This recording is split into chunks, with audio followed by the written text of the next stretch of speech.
damage on the heat exchanger. The panel fell on it.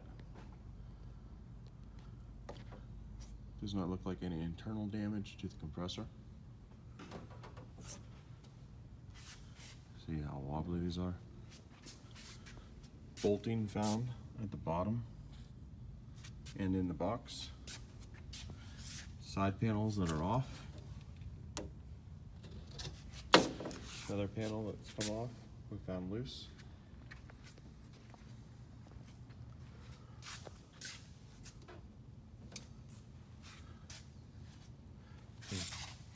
This frame that's holding the compressor to the tank, there is no bolting connecting it on this here and this here on the control panel side.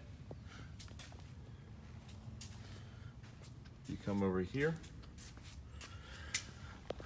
you do have a bolt connecting it here and down there. Overall rubbing damage. I don't know if this is moving. Something was hitting this.